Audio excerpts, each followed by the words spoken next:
Hola, ¿qué tal? Mi nombre es Andrea McNally, soy del área de Físico-Matemáticas de sexto semestre de Bachillerato UGM Norte, Campus Martínez de la Torre, y hoy les vengo a hablar acerca de los ciclos físico-químicos, de la materia ecología y medio ambiente. Para empezar, ¿qué son los ciclos físico-químicos y qué entiendes por estos? Se entiende como proceso bioquímico a todo ciclo natural de ciertos elementos de la naturaleza que incluyen el oxígeno, los seres vivos y la atmósfera, biomas y sistemas acuáticos, por el cual ameritan procesos de absorción, transformación, consumo y descomposición, para luego comenzar de nuevo y mantener un equilibrio que garantice la pertenencia de la vida. La conexión y los movimientos existentes entre los elementos vivos y los no vivos es lo que conoce como un ciclo bioquímico, un nombre que refleja la relevancia de la química, la geología y la biología a la hora de entender estos ciclos. Tras su muerte, cualquier organismo vivo se descompone y a través de un proceso químico los elementos resultantes de tal descomposición se depositan en la biosfera, reciclándose para ser usados con posterioridad por un organismo vivo. Existen tres tipos de ciclos bioquímicos interconectados, que son los ciclos gaseosos, que son nutrientes que circulan primordialmente en la atmósfera, y los organismos vivos. En la mayoría de ellos los elementos se reciclan con rapidez y a veces en horas o días.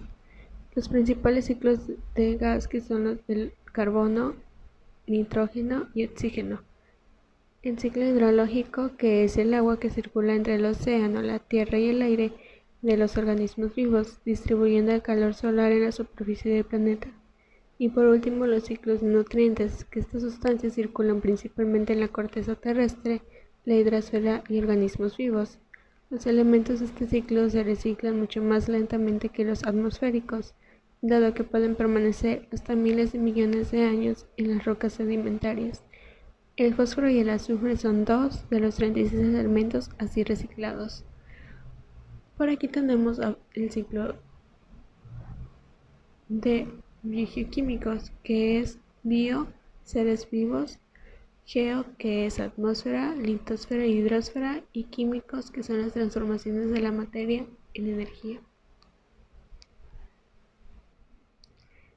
Comenzaremos a hablar sobre el ciclo más importante de la vida aquí en la Tierra, y ese es el ciclo del agua. El fenómeno conocido como el ciclo del agua es aquel que hace que el agua vaya transformando su estado en diferentes momentos para mantener siempre como uno de los elementos más importantes del planeta. El ciclo del agua es un ciclo muy complejo que sucede a partir de la interacción de reacciones químicas con reacciones biológicas y geográficas. Es importante señalar que sin el agua los seres humanos no podríamos acceder a este elemento natural, ya que se volvería un recurso agotable estando solo en estado y no recreándose una y otra vez. El ciclo del agua es un ciclo continuo, que no tiene un principio o un fin fácilmente, determinando porque se encuentra en constante generación. Además, el ciclo del agua es complejo porque si bien es relativamente lineal, cada una de sus etapas puede desembocar en diferentes espacios. El ciclo del agua cuenta con diferentes etapas que son evaporación, condensación, precipitación, escorrentía, infiltración y transpiración. Para comprender verdaderamente un ciclo es importante comenzar señalando que el agua es uno de los elementos naturales que se encuentran con mayor cantidad de elementos y está presente en diferentes estados que son sólido, líquido y gaseoso. Cada uno de estos estados se ven representados por hielo o nieve, agua fluyente y vapor de gas. Uno de los primeros pasos a partir de los cuales se desarrolla el ciclo del agua es cuando hace presente en la atmósfera las nubes de vapor de agua, es decir, el agua en estado gaseoso está evaporado de agua y puede ser generado por los océanos y por otros espacios acuosos, y así hablamos de la evaporación. Y la condensación, cuando esa está evaporada, se condensa en forma de nubes que estas forman nubes o gases normalmente se encuentran a temperaturas muy bajas y se convierten en nubes pesadas y más densas que comienzan a generar precipitaciones en forma de agua o nieve. A este periodo se le conoce como precipitación. Tanto el agua como la nieve se infiltran en la tierra generando almacenes de aguas subterráneas. Otra forma muy importante que la cantidad de agua se escurra hacia manantiales, ríos, lagos o lagunas, mares y océanos, volviendo al lugar donde comienza el ciclo y realimentando así el camino de todos los diferentes espacios en los que existe el agua. Por otro lado se encuentra el ciclo del oxígeno. El ciclo del oxígeno es un elemento vital e imprescindible para la vida aquí en el planeta Tierra. El oxígeno O, que es su inicial, es un elemento químico de número atómico 8 de la naturaleza gaseosa, incolora, inodora e insípida que abunda en la corteza terrestre, en la atmósfera y en los océanos. Se trata de un gas pesado que al aire lo constituye casi una quinta parte en su forma molecular O2. Asimismo forma parte del agua, de los dióxidos, óxidos y de la mayoría de los ácidos o sustancias orgánicas, estando presentes en el organismo humano y en el resto de los seres vivos. ¿Cómo se lleva a cabo? Todo esto ocurre a partir de la pertenencia libre de oxígeno en el aire disuelta en la masa de agua o contenida en la corteza terrestre, el cual posteriormente, al ser respirado por los seres vivos, los animales tomando el oxígeno producido por la vegetación, exhalando gas carbónico que es tomado por las plantas y que es utilizado en ellos para el proceso de la fotosíntesis.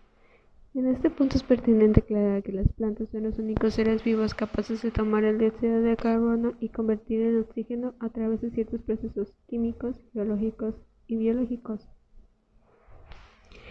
Esta es una de las partes del proceso de la fotosíntesis, para liberarlo al aire y que éste circule en la atmósfera, donde los animales, seres humanos y demás seres vivos puedan respirar dicho oxígeno para el desarrollo de la Tierra. En consiguiente, es disuelta al aire por dióxido de carbono, como desecho de la naturaleza de los anteriores seres vivos, y finalmente, las algas de los océanos y los planetas, absorbiendo el dióxido de carbono, recreando el ciclo una y otra vez.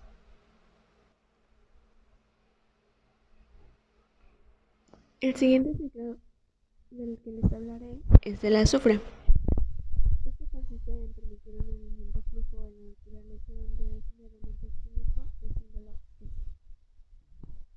Este ciclo es algo complicado, ya que el azufre sufrirá diversos procesos de oxidación, será posible que circule de diferentes formas entre el suelo, el agua y demás formas que conforman la biosfera de la Tierra. Según los expertos, la primera oxidación del gas que ocurre al entrar en contacto con el agua y el azufre tiene tres maneras de entrar en la atmósfera, que son a través de descomposiciones de moléculas orgánicas, la actividad volcánica, las emisiones de erupciones volcánicas y respiraderos geotérmicos, quema de combustibles fósiles ejecutando un proceso industrial dirigido por el ser humano. El azufre tiene características singulares. Veamos cuáles serán las más importantes. El azufre es un compuesto importante para el funcionamiento pleno de las proteínas, que contienen aminoácidos con átomos de azufre que están presentes en las vitaminas. Todos los seres vivos consumen azufre, que se mantiene circulando en la cadena trófica, desde la planta, que absorbe a través de las raíces cuando se disuelve en agua, y en la naturaleza se produce gracias a las erupciones volcánicas, como ya lo había mencionado, en procesos de origen bacteriano, desde que se descompone la materia orgánica en la evaporación del agua. Este ciclo bioquímico empieza en la litosfera o corteza de la Tierra. El suelo y el agua son reservas grandes de concentraciones de sulfatos, sales, que la planta les encanta absorber con la ayuda de las raíces. Este proceso la planta contiene los sulfatos, que es similar al azufre con toda su estructura vegetal. De esta forma forma el azufre, que puede pasar a un ser vivo a otro a través de la transferencia que sucede en las cadenas tróficas. El herbívoro come la planta, después la planta come el carnívoro, después el carnívoro, un carnívoro más grande, se devora a él y sucesivamente, hasta llegar al ser humano, que también recibirá los beneficios del azufre reducidos cuando prueba alimentos ricos en proteínas. Otro proceso bioquímico que mantiene o que puede experimentar aquí es que el animal al morir o el ser humano al morir pasa a ser directamente de la tierra.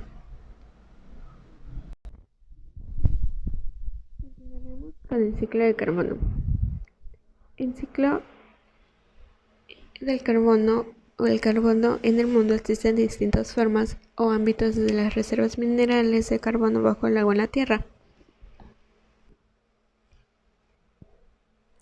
hasta el dióxido de carbono disuelto en la atmósfera producto de emisiones volcánicas o de la respiración de nutrientes, así como la descomposición de la materia orgánica en pantanos y otros terrenos.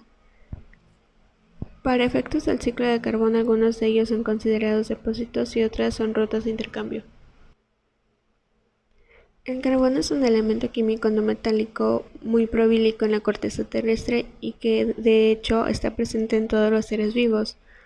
Aparece de manera simple sobre la faz de la Tierra como carbono o diamantes. También figura como compuestos orgánicos como la biomasa que la mantiene de los seres vivos.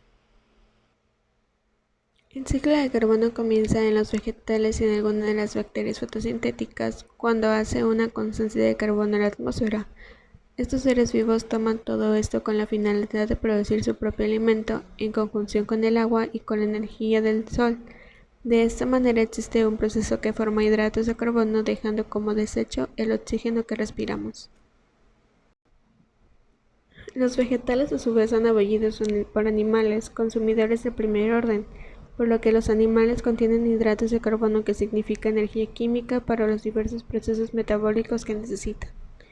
Finalmente, cuando los seres vivos mueren, se lleva a cabo un proceso de descomposición, llevado a cabo por organismos especiales que se le llaman descomponedores, como bacterias y hongos, como ya lo conocemos, y que hacen que el carbono se quede entre los restos y vuelva a la Tierra. A continuación es el ciclo del nitrógeno. Se trata de un gas que no tiene color ni olor, no metálico, insoluble en agua y que reacciona químicamente al contacto prolongado por el calor. Como la actividad inmune influye. La clave se encuentra en que, si bien los seres humanos no somos capaces de fijar el nitrógeno a nivel biológico, industrialmente no hemos perdido la oportunidad de hacerlo. Casi todo este nitrógeno fijo es usado para la producción de fertilizantes que utilizamos en los huertos, cultivos agrícolas y jardines. Los elevados niveles de nitrógeno físicos distintivos entre N2 están asociados con perjudiciales efectos como la producción de lluvia ácida en forma de ácido nítrico y contribuyen al nocivo efecto invernadero en forma de dióxido de nitrógeno. Las fases del ciclo de este abundante elemento se dividen en 6, sujetos al perfecto engranaje vital para la supervivencia de los seres vivos en la Tierra. La fijación, que consiste en que el nitrógeno contenido en la atmósfera terrestre es absorbido por las plantas. Una vez que este elemento se encuentra en forma gaseosa, se transforma en amoníaco, dada la acción de ciertos microorganismos, lo que hace la vida en el suelo y en el agua, siendo los responsables de descomponerlos. Esta fijación en el ciclo hace que las plantas puedan utilizar los nutrientes para mantenerlos con vida. Nitrificación. Se conoce como nitrificación del nitrógeno, proceso mediante el cual las bacterias con presencias en el suelo participan en la oxidación del amoníaco, obteniendo amonio, que a su vez se oxida en las bacterias y se transforma en nitrato. Asimilación. En esta fase la planta es impregnada en amoníaco o en nitrato, iniciando el proceso de asimilación del nitrógeno y transformándolo en nutrientes, que pueden aprovecharse de los seres vivos que la consuman. Amonificado. Llegada a la fase de amonificado del sistema es un elemento químico con mayor presencia en el aire. Adquiere especial importancia la descomposición de la materia orgánica, pues a su vez, descompuestos los desechos entran en acción al microorganismo para degradarlos y compuestos simples y metabolizarlos, liberando el exceso de nitrógeno en forma de ion amoníaco. Inmovilización. Esta fase se da como respuesta a la intervención de los procesos metabólicos de un microorganismo en el uso de los elementos que nos ocupa. formando nitrógeno orgánico. Podría decirse que la inmunización del nitrógeno en la fase contraria de la nitrificación.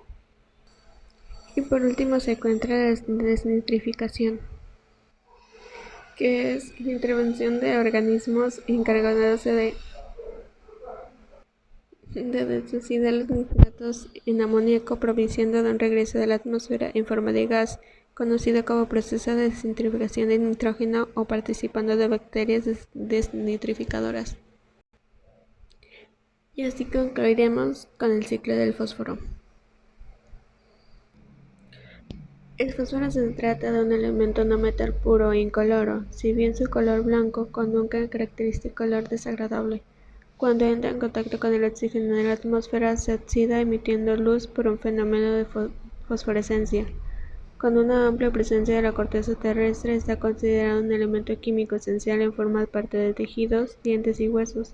De ahí la enorme relevancia de este mineral en el plano de la biología. El fósforo es el ciclo bioquímico porque este mineral pasa a través del suelo, el agua y los organismos, litosfera, hidrosfera, biosfera respectivamente, entre otras. El fósforo es un elemento esencial para la vida que cuenta con una elevada capacidad para reaccionar en contacto con otros elementos o sustancias químicas, una característica que motiva que nunca se encuentre solo en la Tierra. Otra de las características singulares del ciclo en el que estamos analizando es que es sedimentario, lo que se traduce con un principal depósito de rocas sedimentarias en lugar de la atmósfera. La reserva más significante en este mineral en la corteza terrestre encontrándose mayoritariamente en la roca a partir de la que pasa entre los ecosistemas y de los seres vivos. Es un nutriente limitante para el crecimiento de las plantas, un exceso en el que el suelo implica fertilidad, mayor crecimiento de las plantas, mayor fijación del dióxido de carbono en la atmósfera y disminución del efecto invernadero. La importancia es un nutriente limitante. El potencial para el crecimiento de un organismo que se ve limitada por la disposición del nutriente vital. El transporte de energía, que es mineral imprescindible para el transporte de las células, contribuyendo a parte esencial de las moléculas del almacenamiento de la energía, como el ATP, y es integral del ADN y del RNA. Sus etapas serían que por el paso del tiempo hace que la lluvia y el viento erosionen las rocas. Dicho esto, pasa la liberación de iones fosfato y otros minerales. Dicho fosfato inorgánico es distribuido por el suelo y agua. Las plantas toman del suelo el fosfato inorgánico a través de las raíces, incorporando los fósforos en las moléculas biológicas, o sea, proteínas y ácidos nucleicos provenientes del crecimiento y desarrollo. Las plantas pueden ser ingeridas en animales herbívoros. Cuando se adentran en su organismo, las moléculas contenedoras se degradan, incorporándose nuevamente a las moléculas orgánicas del organismo herbívoro. Los animales herbívoros pueden ser ingeridos por otros de la naturaleza. En estos casos se produce una transferencia de los átomos del fósforo al siguiente nivel de la cadena trófica. A través de la excreción son devueltos al suelo en fosfatos que suelen ser absorbidos por los animales. A la muerte de la planta o del animal, sus tejidos se descomponen en un grupo de microorganismos que reciben el nombre de descomponedores. Dicho microbio desintegra el resto, devolviendo al suelo el fosfato orgánico. El fósforo en su suelo puede determinar en distintos cuerpos del agua, acabando finalmente con el océano. Una vez allí, es posible que se incorporen los organismos acuáticos o que se sedimenten durante periodos largos. Algunos beneficios que producen el ciclo o los ciclos biológicos se traducen en algunos que hacen posible la vida en el planeta, que permiten la circulación de la materia entre organismos y otros, que regulan los elementos vitales sobre la Tierra y que proporcionan los nutrientes necesarios para la vida. Además, regulan el clima del planeta y sus elementos son utilizados una y otra vez por los organismos. Definitivamente, los ciclos bioquímicos son el conjunto de mecanismos, circuitos, movimientos y desplazamientos de las materias o sustancias químicas que da lugar a otro y logrando el reciclaje de nutrientes en la biosfera, litosfera, atmósfera y hidrosfera. Así que tenemos o aprovechemos la oportunidad de cuidarlos y mantenerlos como hasta el día de hoy se han vuelto. Eso es todo, nos vemos hasta la próxima.